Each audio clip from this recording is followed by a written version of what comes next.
اب آپ عبارت پڑھیں۔ بسم اللہ الرحمن الرحیم وأما القضاء فنوعان كامل وقاصر فالكامل منه تسليم مثل الواجب صورة ومعنى كمن غصب فقيد غصب ہے كمن غصب فقيد قفیز حنطة فاستهلكها زمين قفيد حنطة ويكون معدى مثلا للأول صورة ومعنى وكذلك الحكم في جميع مثليات.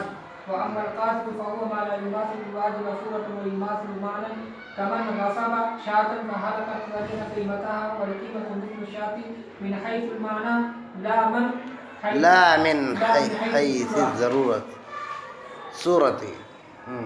والأصل في القضاء كامل. یہ سبق دوسرا ہے، یہاں سے عبارت بعد میں پڑھوائیں گے، پہلے اتنا ہی دیکھ لو جی کہ ہوتے ہوتے کرتے کرتے ادا کا بیان پورا ہوا ہے نا بھائی۔ معمور بھی کے ادا اور قضا کے اعتبار سے یہ تقسیم ہے۔ ادا کا بیان ہو چکا، ادا کی حیثیت کا بیان ہو چکا۔ جب ادا سے مصنف علیہ الرحمہ فارغ ہوئے تو انہوں نے اب قضا کے بیان کو شروع کیا۔ یہاں پر قضا کی بات تو پہلے ہی ہو چکی ہے، کل بھی ہم نے بتایا تھا کہ قضا کہتے ہیں مثل عین کو مثل واجب کو حوالے کرنا، یہ قضا ہے۔ تو اس لیے براہ راست یہاں پہ یہ بات ہونے جا رہی ہے کہ بھئی دیکھو قضا کی بھی دو قسمیں ہیں، جیسے ادا کی دو قسمیں تھیں ایسے ہی قضا کی بھی دو قسمیں۔ ادا کی قسمیں کون سی تھیں؟ ادائے کامل اور ادائے قاصر۔ تو قضا کی بھی دو قسمیں ہیں، قضائے کامل اور قضائے قاصر۔ آئی بات سمجھیں؟ ادائے کامل کی تعریف آپ کے سامنے آئی تھی، پھر ادائے ناقص کی آپ کے سامنے تعریف آئی تھی، تو اب یہاں پر قضائے کامل کی تعریف آئے گی اور قضائے ناقص کی تعریف آئے گی۔ چنانچہ مختصراً میں عرض کرتا ہوں کہ قضائے کامل یہ ہے کہ عین کے مثل کو ایسے ادا کرنا کہ جو مثل آپ دے رہے ہیں، یعنی بدل جو آپ دے رہے ہیں وہ عین کے جیسا ہو، صورتاً بھی اور ویلون بھی، معنن بھی، یعنی اس کی قیمت اور اس کی ویلو اور اس کی اہمیت بھی اتنی ہی ہو۔ اس کو قضائے کامل کہتے ہیں، اس کو قضائے کامل کہتے ہیں جی، سمجھ گئے؟ مثال دیتا ہوں۔ مثال یہ ہے کہ آپ نے کسی سے بکری غصب کر لی یا چوری کر لی، ٹھیک ہے نا؟ اب وہ بکری تو آپ نے کاٹی، ذبح کی اور مہمانوں کو آپ نے پیش کر دیا، وہ بات تو ختم ہو گئی نا بھائی۔ اب وہ بکری اگر وہی بکری واپس کرتے آپ تب تو وہ ادا ہوتا، اب وہ بکری تو ہضم ہو گئی نا، پیٹ کے حوالے ہو گئی، وہ تو مہمانوں کے حوالے ہو گئی، تو اب اس کی قضا ہے نا، تو اب اس کی قضا ہوگی۔ قضا کیا ہے کہ بکری کا بدل اگر آپ مرغا دیں یا آلو کی سبزی دیں تو یہ صحیح ہے جائے گا، یہ کہاں صحیح ہوگا جی؟ دوسری بکری خرید کے لائیے، جو دوسری بکری دیں گے وہ اس کا مثل ہوگا، وہ اس کا مثل ہے، لیکن چونکہ بکری کا بدل بکری ہی دے رہے ہیں اس لیے مثل سوری ہوا یہ جی۔ اور وہ 10 کلو کی تھی اور یہ بھی ہم جو دے رہے ہیں یہ بھی 10 کلو ہے، تو یہ مثل معنوی ہو گیا، یعنی معنی کے اعتبار سے، قیمت اور ویلو کے اعتبار سے بھی مثل ہے اور صورتاً بھی مثل ہے کہ بکری ہم نے چرائی تھی، وہ بکری تو کھا گئے لیکن دوسری بکری دے رہے ہیں، تو اسے کیا بولیں گے؟ یعنی جب آدمی مثل دے لیکن وہ صورتاً بھی اس کے جیسا ہو اور معنن بھی اس کے جیسا ہو تو اسے قضائے کامل کہیں گے۔ قضائے ناقص کی تعریف کیا ہوگی کہ قضائے ناقص کی تعریف یہ ہے کہ ہم مثل دے رہے ہیں، مثل دے رہے ہیں، لیکن بکری اب دنیا میں ہے نہیں، بکری دنیا میں کہیں نہیں ہے، نہ لکھنؤ میں ہے، نہ شاہجہاں پور میں، نہ رامپور میں، آس پاس کہیں بکری مل نہیں رہی ہے، بکری کا قحط ہو گیا۔ تو اب بکری نہیں ملے گی، دینا تو ہے ہی، تو کیا دیں گے آپ؟ کیا دیں گے بتائیے، کیا دیں گے جی؟ گوشت کہاں دیں گے جب بکری ہے نہیں؟ جو بکری غصب کی تھی جی، بھیڑ تو بکری نہیں ہے نا بھائی جی، اس کی قیمت دینا، اس کی قیمت دینا، اس کی 10 کلو کی جو بکری تھی اس کی قیمت دینا، یہ مثل معنوی ہے۔ مثل معنوی ادا کرنا یہ قضائے ناقص ہے، اور مثل سوری اور معنوی دونوں یہ قضائے کامل ہے۔ سمجھ گئے نا؟ اب اس میں اور کوئی بات کریں تو مزید بات ہوگی، کوئی فائدہ نہیں۔ اور اسی کے مثل اگر بکری دے تو کیا ہوگا؟ جی بکری تو کہہ رہے تھے، کہ بکری اگر آپ دیتے ہیں تو جی قیمت دینے پہ آپ نے کہا کامل ہوگا، بکری تو آپ کو دینا ہی ہے۔ یہ مسئلہ بھی آگے بیان ہونے جا رہا ہے کہ جیسے ادا کامل اور ادائے ناقص میں یہ بات تھی کہ جب تک ادائے کامل جی، جب تک کہ ادا کا انتظام رہے گا تب تک کہ آپ کو قضا کرنے کی اجازت نہیں دی جائے گی، ایسے ہی جب تک کہ بکری ملنے کا امکان ہوگا تب تک کہ آپ کو پیسے دینے کی اجازت نہیں ہوگی، آپ بکری ہی لا کے دیجئے، یا آپ نے گیہوں چوری کی تھی تو گیہوں ہی لا کے دیجئے، کھجور چوری کی تھی تو کھجور لا کے دیجئے، اور انڈے چوری کیے تھے تو انڈے ہی لا کے دیجئے۔ اس کی قیمت دینا یہ مثل معنوی ہے، اور وہی چیز دینا مگر دوسری چیز، وہی چیز تو ہو نہیں سکتی کیونکہ انڈے جو کھا گئے جی، مگر دوسرے انڈے مارکیٹ میں مل رہے ہیں جی، تو یہ مثل سوری ہے، مثل سوری پلس مثل معنوی، مثل سوری مثل معنوی کا سنگم اور مجموعہ پیش کر دینا یہ قضائے کامل ہے، اور صرف مثل معنوی ادا کر دینا یعنی قیمت دے دینا یہ قضائے سمجھ گئے بات؟ ماشاءاللہ کافی سمجھدار ہے۔ تو اب ترجمہ ملا لیں جی۔ وَأَمَّا الْقَضَاءُ فَنَوْعَانِ، سنو بھائی قضا کی بھی دو قسمیں ہیں، کامل وقاصر۔ فالکامل منہ تسلیم مثل الواجب صورة ومعنى، کہ قضائے کامل یہ ہے کہ واجب کے مثل کو دینا، ایسا مثل جو صورتاً بھی ہو اور معنن بھی ہو، ٹھیک ہے؟ آگے چلیں۔ مثال کمن، جیسے کہ من غصب قفیز حنطۃ، جیسے کسی نے گیہوں کی ایک بوری غصب کی، چوری کی، فاستہلکہا، اور اس کو ہلاک کر دیا جی، یعنی کھا پی گیا، مست ہو گیا۔ ضمن قفیز حنطۃ، تو وہ ایک دوسری جی گیہوں کی بوری کا ضامن ہوگا، ذمہ دار ہوگا، یا اس پر واجب ہوگی، سمجھ نہیں بات؟ تو اب یہ جو گیہوں ہے دوسرا گیہوں، یہ صورتاً بھی ہے اور معنن بھی ہے کہ گیہوں کی قیمت جو اس کی تھی وہ اس کی بھی ہے۔ آئی بات سنیں؟ اب آگے چلیں۔ فرماتے ہیں وَيَكُونُ الْمُؤَدَّى مِثْلًا لِلْأَوَّلِ، اور یہ جو دیا جا رہا ہے یہ اول کا مثل ہے، صورتاً جی و معنن، صورتاً بھی اور معنن، ٹھیک ہے نا بھائی؟ وَكَذَا الْحُكْمُ فِي جَمِيعِ الْمِثْلِيَّاتِ، یہی حکم تمام مثلیات کا ہے۔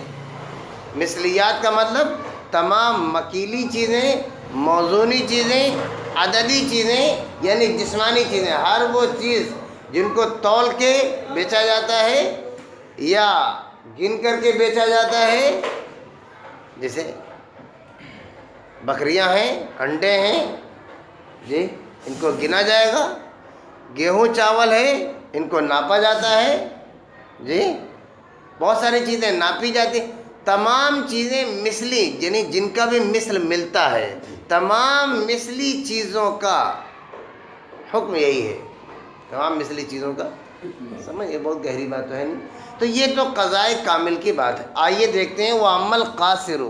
قضائے قاصر کیا ہے؟ قضائے ناقص کیا ہے؟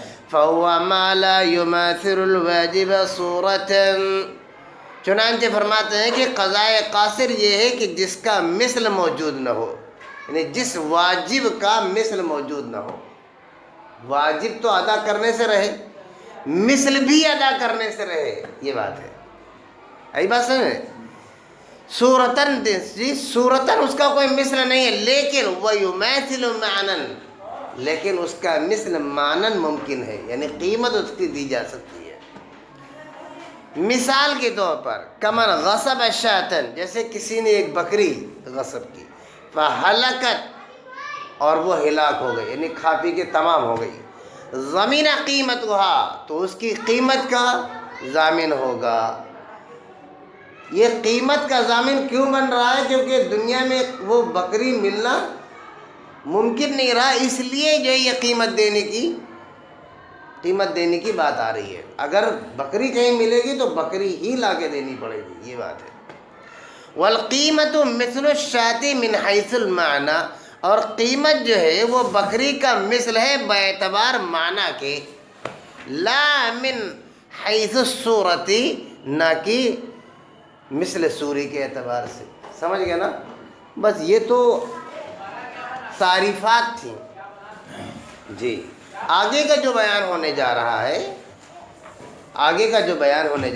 وہ یہ بیان ہوگا کہ اب ہم مثل ادا کر رہے ہیں، کیا ہم کو اس بات کا اختیار ہے کہ ہم چاہے قضائے کامل کر لیں چاہے قضائے ناقص کر لیں، یعنی چاہے پیسے دے دیں. لوگ کہتے بھی ہیں عموماً، اسی لیے کہتے ہیں کہ معاملات کا دین بھی علماء، مارکیٹ میں علماء کا رہنا ضروری ہے، ورنہ لوگ تو بھائی عالم تو ہے نہیں، لوگوں کے پاس علم نہیں ہے، لوگ اپنے حساب سے چیزوں کو ڈیفائن کرتے ہیں اور پھر اپنے حساب سے طے کرتے ہیں. کہ لوگ یہ کہتے ہیں بھائی بکری تو چلی گئی، اب آپ جو کہو دے دیں.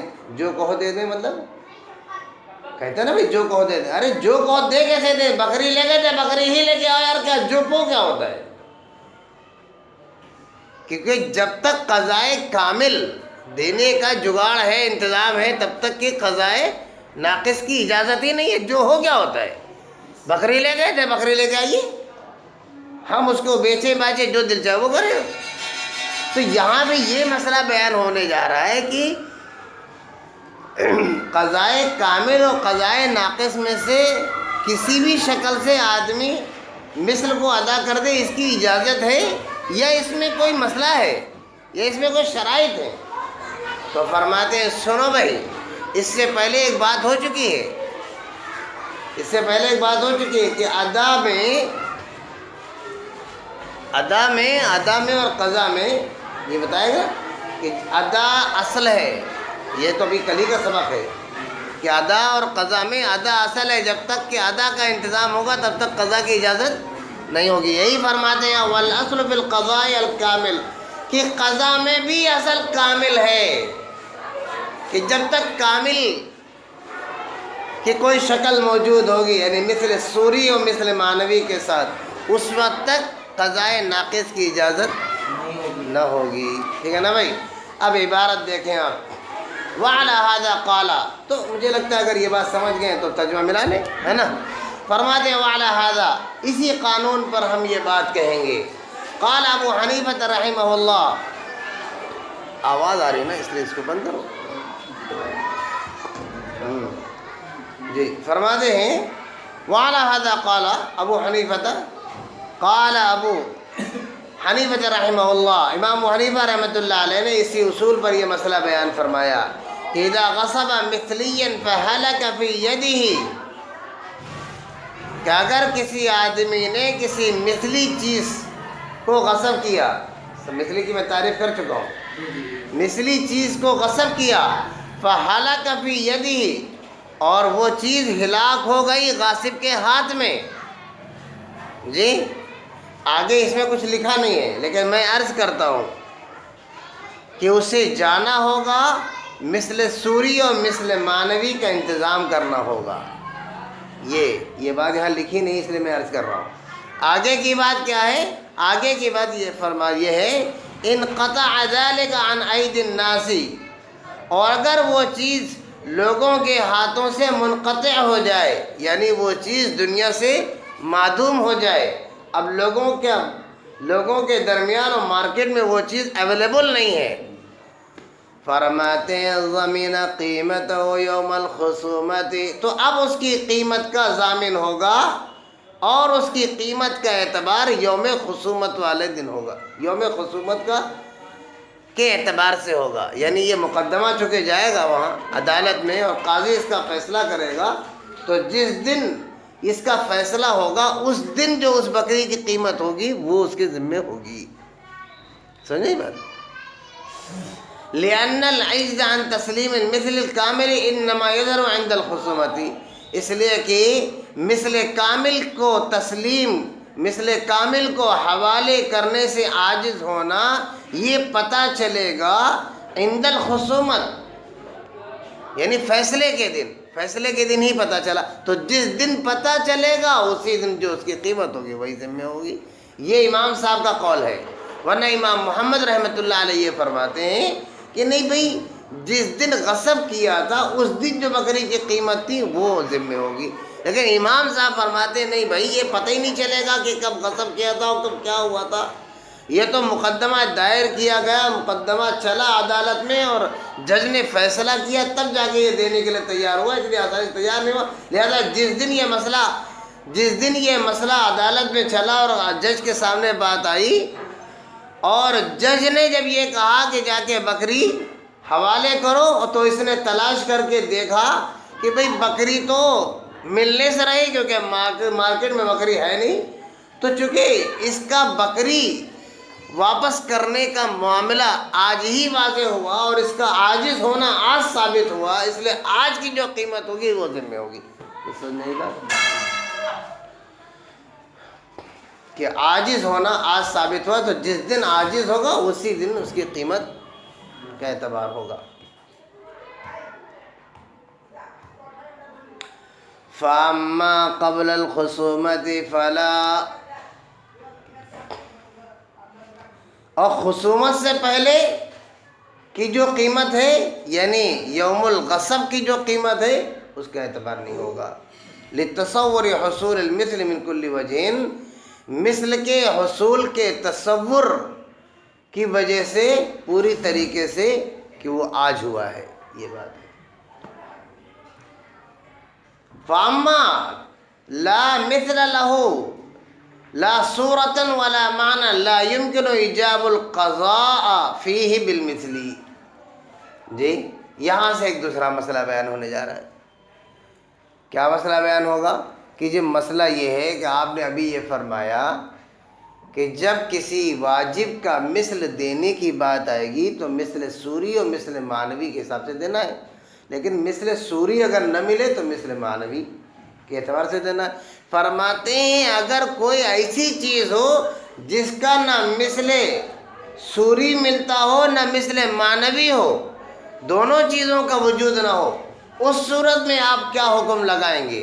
حنفیہ کہتے ہیں ہم کوئی حکم ہی نہیں لگائیں گے، اس لیے کہ جس کا مثل سوری ہی موجود نہیں، مثل معنوی بھی موجود نہیں، نہ وہ چیز دے سکتے ہیں نہ اس کی قیمت دے سکتے ہیں، تو پھر ہم اس کو ذمے سے ساقط کر دیں گے.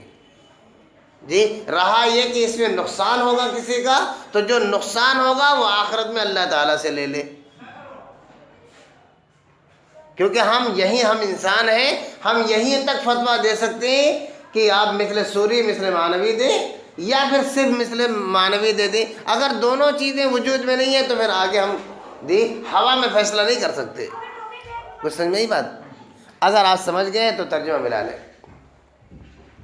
فَأَمَّا لَا مِثْلَ لَهُ، رہی وہ چیزیں جن کا کوئی مثل موجود نہیں ہے، لا صورتاً ولا معنن، نہ صورتاً نہ معنن. فرماتے ہیں تو کیا کرنا چاہیے؟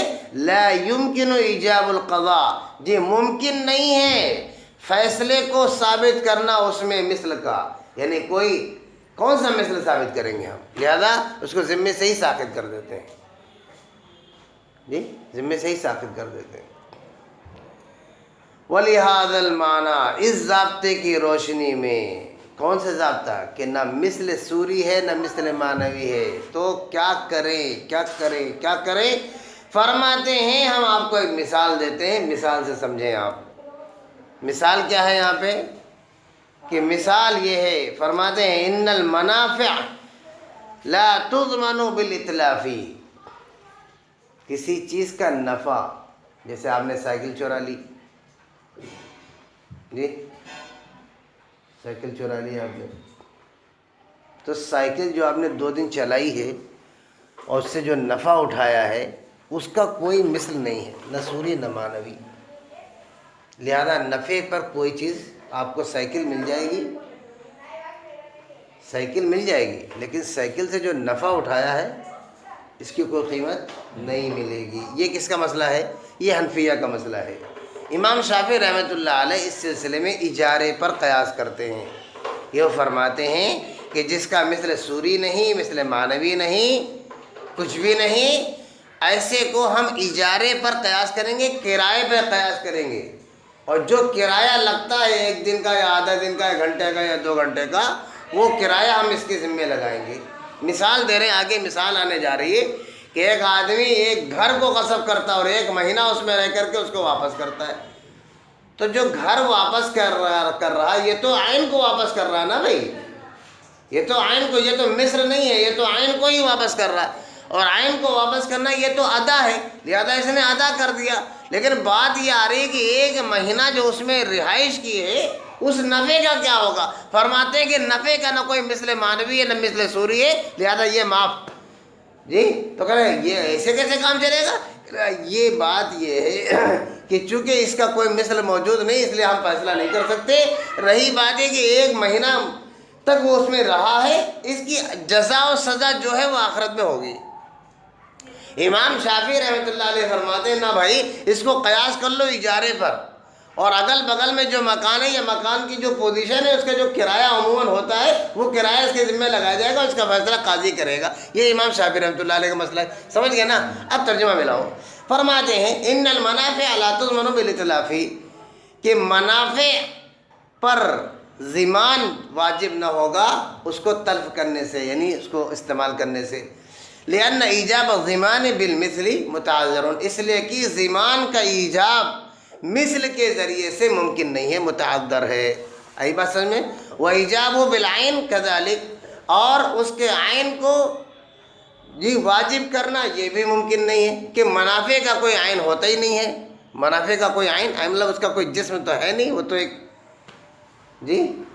ایک تصور کی چیز ہے، یا ایک ایسی چیز ہے جس کا کوئی جسم نہیں ہے۔ ہم تو بتا رہے تھے نا مثلی چیزوں کا حکم ہے، یہ مثلی چیزیں یعنی جن کا جسم موجود ہے، جن کا جسم موجود نہیں ہے، جیسے نفع اس میں نہ مثل ہے، نہ اس میں قضاء کامل ہے نہ قضاء ناقص ہے، یہ چیز ہے بات سمجھے؟ فرماتے ہیں لأن العین لا تماثل المنفعة لا صورة ولا معنى، اس لیے کہ عین مماثل نہیں ہے، اس لیے کہ لأن العین لا تماثل المنفعة، اس لیے کہ عین منفعت کا مماثل نہیں ہے، نہ صورت نہ معنی۔ کما، جیسے مثال سمجھو، جیسے مثال سے بات سمجھو، جیسے مثال کے طور پر اذا غصب عبدا، جیسے کسی نے کسی کے غلام کو غصب کر لیا، فاستخدمه شہرا، اور اس سے 1 مہینے تک خدمت لی۔ یا دوسری مثال سمجھو، او دارن، کہ کسی نے کسی کے مکان کو جو ہے غصب کر لیا، فسکن فیہا شہرا، اور اس میں 1 مہینے تک رہائش رکھی، ثم رد المغصوب الی المالک، پھر مغصوب کو مالک کے حوالے کر دیا، لا یجب علیہ ضمان المنافع، اس کے اوپر منافع کا ضمان نہیں ہے، مکان کی واپسی ذمہ تھی، مکان واپس ہو گیا، لیکن کہو گے اتنے دن رہے ہو، اس کا کچھ نہیں آئے گا۔ آئی بات سمجھ؟ خلافا للشافعی رحمہ اللہ، اس میں امام شافعی رحمۃ اللہ علیہ کا اختلاف ہے۔ فبقى الاسم حکما له، چنانچہ حنفیہ کے حساب سے گناہ اس کے ذمے رہے گا، وانتقل جزاؤه، اور اس کا بدلہ منتقل ہوگا الى الدار الاخرہ۔ سمجھ میں آ گئی بات؟ وَلِهَذَا الْمَعْنَى، اسی ضابطے پر ہم ایک مثال آپ کے سامنے ایسی خوبصورت مثال لاتے ہیں جس سے پورا مسئلہ آپ کے سامنے واضح ہو جائے گا۔ اب مثال کیا ہے کہ مثال فرماتے ہیں کہ نفع بضع یعنی کوئی آدمی کسی عورت سے وطی کر لے، صحبت کر لے، کیا کم ہو جائے گا؟ اس میں کئی انچ کم ہو جائے گی عورت جی۔ وہ اس نے اس سے نفع اٹھایا جی، اس نفع کا کچھ نہیں ہے۔ اس نفع اٹھانے کو شریعت نے مہر کے طور پر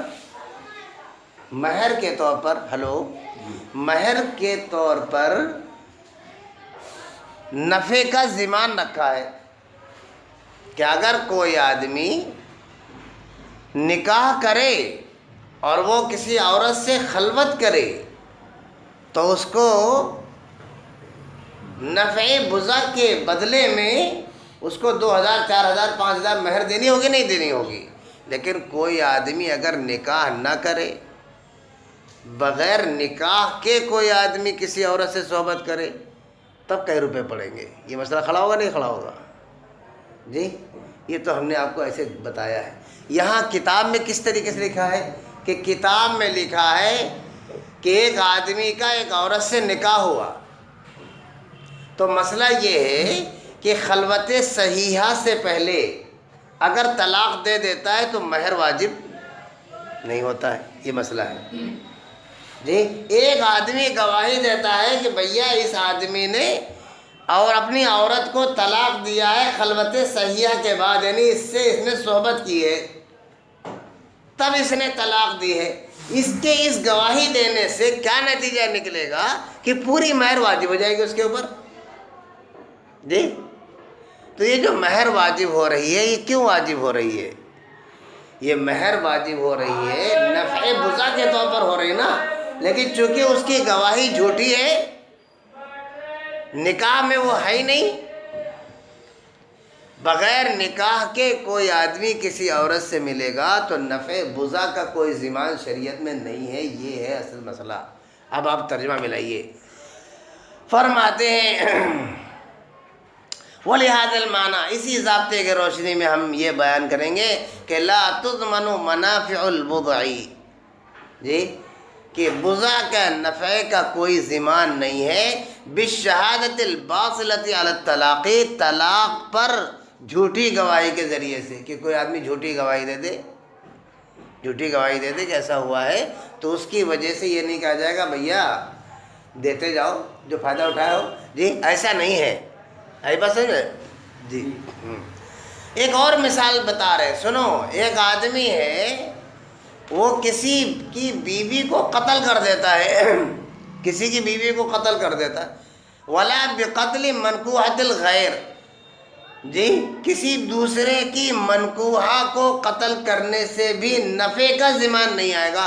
حقیقت کا تو ضمان آئے گا کہ ایک عورت کو آپ ماریں یا ایک آدمی کو آپ قتل کریں، اس کے بدلے میں اگر قتل خطا ہے تو دیت آئے گی، اور قتل عمد ہے تو اس کے بدلے میں قصاص ہوگا، یعنی مباح الدم ہوگا۔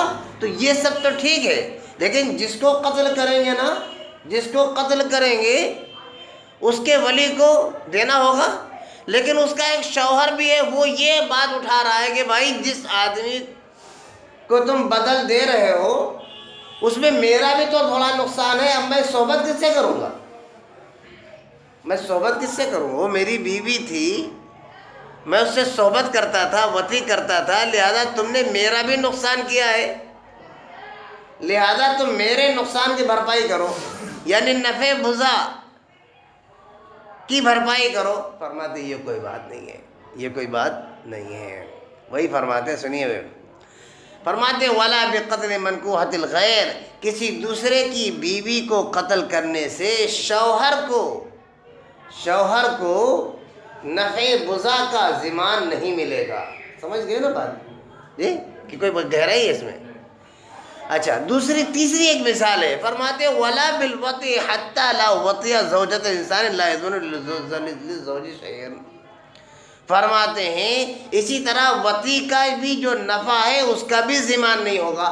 مثلاً حتی لو وطیا، اگر کوئی آدمی وطی کر لے، صحبت کر لے، زوجۃ انسان، کسی بھی انسان کی بیوی سے، لا یضمن للزوج شیئا، تو شوہر کو کچھ بطور ضمان کے نہیں ملے گا. ارے یہ بھائی رات بھر فائدہ اٹھاؤ یار، کم سے کم 200 روپے دیتے جاؤ جی، ایسا کچھ ہے جی، حالانکہ نفع اٹھایا. ایسا کیوں ہو رہا ہے؟ ایسا اس لیے ہو رہا ہے کہ یہ مثلی چیز نہیں ہے، اس کا نہ مثل معنوی ہے نہ مثل صوری ہے. ہم فیصلہ وہاں کرتے ہیں جہاں مثل موجود ہوتا ہے. تو یہ تھی بات. الا اذا ورد الشرع بالمثلی، مگر یہ کہ شریعت ہی کوئی مثل وارد کر دے، لے آئے. شریعت کی بات کیوں لے کے آئے ہیں؟ شریعت کی بات اس لیے لے کے آئے ہیں کہ شریعت کو اس بات کا اختیار ہوتا ہے کہ وہ کسی بھی چیز کا مثل خلاف قیاس لے کے آ جاتے ہیں. جیسے مثال تو یہیں پہ ہے، میں اسی کو بیان کر دوں زیادہ بہتر ہے. فرماتے ہیں الا اذا ورد الشرع، مگر یہ کہ شریعت ہی کوئی مثل لے کے آ جائے اور خود شریعت بیان کر دے کہ بھئی اس نفع کا یہ مثل ہے. اگر شریعت مثل بتا دے کہ یہ اس کا مثل ہے تو مثل ادا کریں گے. باقی ہمارے سامنے چونکہ اس کا کوئی مثل موجود نہیں ہے، نہ عقلاً نہ شرعاً جی، اس لیے ہم تو اس کو ادا کرنے کی پوزیشن میں نہیں ہیں. فرماتے ہیں مثال دیجئے. جی مثال دے رہے ما انہ لا یماثل صورتا ولا معنی، وجہ یہی ہے کہ اس کا کوئی مثل نہیں ہے، نہ صورتا نہ معنی. یہ بات ہے جی، اس کا کوئی نہ صوری مثل ہے نہ معنوی مثل ہے، مگر شریعت مثل نہ ہونے کے باوجود کسی بھی چیز کو مثل قرار دے دے تو وہ مثل ادا کرنا پڑے گا. یہ پاور شریعت کو ہی ہے. مثلا ایک آدمی حج کر رہا ہے اور وہاں اس سے کوئی بھی غلطی ہوتی ہے تو جو غلطی ہوتی ہے اس کا کوئی مثل نہیں ہے کہ اس کو پھر سے کرو، ایسے کرو، ویسے کرو. شریعت یہ بات کہتی ہے بکری ذبح کرو، جا کے قربانی کرو. اب ظاہر ہے کہ اس کا اس سے کیا تعلق ہے؟ کوئی تعلق نہیں ہے، لیکن اس کے باوجود شریعت یہ بات کہتی ہے کہ آپ ادا کریے. نماز میں کوئی غلطی ہو جائے تو نماز میں رکوع میں غلطی ہوئی، سجدے میں غلطی ہوئی، کوئی بات کی غلطی ہو گئی، شریعت کہتی ہے کہ سجدہ 100 کرو. ارے سجدہ 100 سے اس غلطی سے کیا مناسبت ہے؟ کوئی مناسبت نہیں. مگر شریعت یہ بات کہتی ہے کہ نہیں آپ سجدہ 100 کریں، کیونکہ سجدہ 100 کو ہم نے اس کا مثل بتایا. تو اگر شریعت کسی چیز کو مثل بنا دے تو ظاہر ہے کہ ادا کرنا پڑے گا.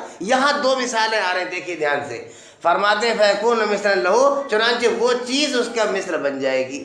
شرعاً کا مطلب عقل میں آئے چاہے عقل میں نہ آئے.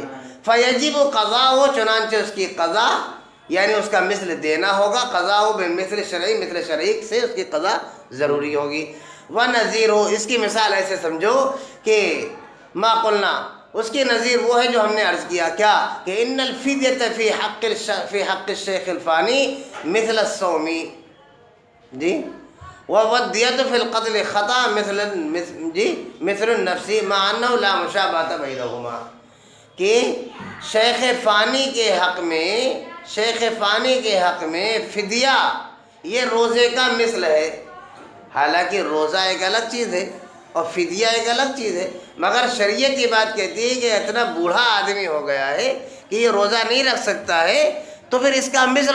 اب روزہ کوئی ایسی چیز نہیں ہے کہ جس کا کوئی مثل ہو، کیونکہ مثل تو مثلی چیزوں میں ہوتا ہے. روزہ تو ایک عمل ہے، عمل تو ایک تصوراتی چیز ہے، اس کا کوئی مثل کیسے ہو سکتا ہے؟ لیکن شریعت نے کہا کہ نہیں جی، اگر آپ بوڑھے ہیں روزہ نہیں رکھ سکتے تو اس کا مثل ہم آپ کو دیتے ہیں، اور وہ یہ ہے کہ آپ فدیہ دیجیے. چنانچہ شیخ فانی کے حق میں روزے کا مثل چونکہ شریعت نے دیا ہے، لہذا جب شریعت نے دیا ہے تو ادا کرنا ہے، فدیہ دینا ہے. یہی مسئلہ والدیۃ فی القتل، قتل خطا میں دیت. دیکھیے قتل عمد میں تو آدمی قصاص ہے، لیکن قتل خطا میں دیت ہے، اور دیت بھی پیسہ ہے. تو قتل اور پیسے میں کوئی مماثلت نہیں، لیکن شریعت نے مثل قرار دیا ہے کہ قتل خطا کا مثل دیت ہے، لہذا دیت دو گے تو قضا. اور چونکہ شریعت نے مثل دے دیا، جب دے دیا ہے تو ادا کرنا ہے، نہ ہوتا تو بات ختم ہو جاتی. یہ چیز ہے. فرماتے ہیں مثل النفسی، یہ نفس کا یعنی جان کا مثل ہے. ما انہ لا مشابہۃ بینہما، باوجود اس کے کہ ان دونوں کے درمیان کوئی مشابہت اور مطابقت نہیں ہے. تو یہ مسئلہ واضح ہوا کہ جس چیز میں مثل معنوی مثل صوری کچھ بھی نہ ہو تو اس پر کوئی ضمان نہیں آتا ہے، الا یہ کہ شریعت ہی کوئی مثل دے دے تو بات الگ ہے۔ سمجھ گیا ہوں گے انشاءاللہ؟ جی، جی۔ السلام علیکم ورحمۃ اللہ وبرکاتہ۔